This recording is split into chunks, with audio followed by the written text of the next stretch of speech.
राज्य स्थापना दिवस के अवसर पर बीजेपी ने विभिन्न कार्यक्रमों की रूपरेखा तय की है। ये कार्यक्रम 1 नवंबर से 14 नवंबर तक लगातार आयोजित किए जाएंगे। इस अवसर पर कई ऐसी परियोजनाओं का भी लोकार्पण होना है। 25 सालों के सफर पर विभिन्न चर्चा परिचर्चाएं भी होनी है। राज्य को विकसित राज्य की दिशा में अग्रसर करने के लिए आगे के रोड मैप भी तैयार किए जाने हैं। लोक संस्कृति परंपरा का भी ध्यान रखकर कार्यक्रम को तय किए गए हैं। सांस्कृतिक संध्या से लेकर कवि सम्मेलन, रन फॉर यूनिटी जैसे कई महत्वपूर्ण कार्यक्रम भी आयोजित किए जाएंगे। खास बात यह है कि इस दौरान देश के महामहिम राष्ट्रपति और प्रधानमंत्री भी उत्तराखंड दौरे पर रहेंगे। बीजेपी महामंत्री ने कहा है कि ये तमाम कार्यक्रम विकसित भारत के साथ साथ विकसित उत्तराखंड के सपने को साकार करने के लिए आयोजित किए जा रहे हैं, ताकि उत्तराखंड भी विकसित राष्ट्र निर्माण में अपना महत्वपूर्ण योगदान दे पाए।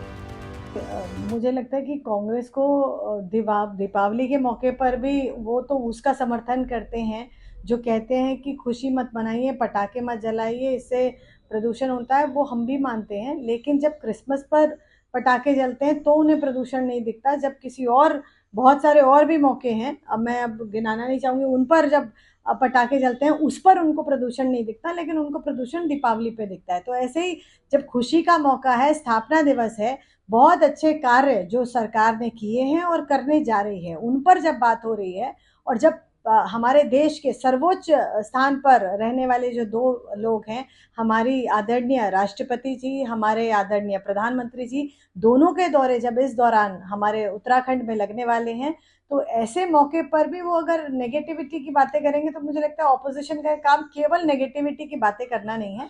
ये उत्तराखंड को आगे बढ़ाने वाला समय है और उन्हें बात करनी चाहिए कि आगे और कैसे बढ़ेंगे और हम कहाँ पहुंचे हैं और हमें कहाँ तक और पहुंचना है। पॉजिटिविटी की बात करें तो मुझे लगता है सभी के लिए अच्छा हो। कांग्रेस ने बीजेपी के इन कार्यक्रमों को मात्र कॉमेडी शो करार दिया है। कांग्रेस प्रवक्ता की माने तो प्रदेश में महिला अपराध लगातार बढ़ रहे हैं, बेरोजगारी चरम पर है, कानून व्यवस्था चौपट, पलायन बदस्तूर जारी है। प्रदेश अपनी मूल अवधारणाओं से लगातार दूर है। जिस सोच से राज्य गठन हुआ था उस पर एक कदम भी आगे नहीं बढ़ पाए।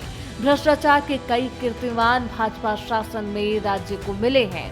ऐसे में इन सब मुद्दों पर विमर्श होने के बजाय सांस्कृतिक आयोजन और अपनी पीठ थपथपाने के अलावा सरकार कुछ नहीं कर पा रही। होनी चाहिए या धामी सरकार ने इस रजत जयंती का माहौल और मजाक बनाकर रख दिया है। जो कार्यक्रम सरकार के द्वारा, प्रशासन के द्वारा रिलीज हुआ है कि कब कब क्या क्या होगा, पूरा एक पखवाड़ा मनाया जा रहा है। बहुत खुशी का और गौरवान्वित होने वाला पल है एक उत्तराखंडी होने के नाते हमारे लिए। लेकिन आप सोचिए 1 नवंबर से लेकर 3 नवंबर तक कॉमेडी सर्कस चलेगा यहाँ उत्तराखंड में। कॉमेडी के कार्यक्रम रखे गए हैं। इतनी बड़ी बड़ी समस्याएं हमारे मुंह बाएं खड़ी है। पलायन की समस्या है, राष्ट्रीय सुरक्षा की समस्या है, हमारे बॉर्डर्स जो हैं दूसरे देशों से लगते हुए बॉर्डर्स हैं, गांव के गांव जो हैं वो भूतहा हो रहे हैं। मैं तो सवाल ये पूछना चाहती हूँ, 1 करोड़ 70 लाख की हमारी आबादी है। उत्तराखंड वासियों को तो या यहाँ के युवाओं को तो कहीं किसी प्रदेश में जाने की जरूरत नहीं है, इतना काम उत्तराखंड में ही है। मौका प्रदेश की रजत जयंती वर्ष का है। ऐसे में जाहिर सी बात है कि प्रदेश वासियों के लिए ये एक गौरवान्वित करने वाला पल होगा। ये मौका तब और भी खास हो जाता है जब देश की राष्ट्रपति और प्रधानमंत्री इस मौके पर प्रदेश वासियों के साथ शरीक हो रहे हो। लेकिन इस मौके को भी राजनीतिक रूप देना और एक दूसरे पर छिटाकशी करने से बेहतर होगा कि परस्पर सहयोग से राज्य के विकास का एक नया अध्याय भी इस मौके पर शुरू किया जाए। देहरादून से प्राइम न्यूज के लिए जितेंद्र पेटवाल की रिपोर्ट।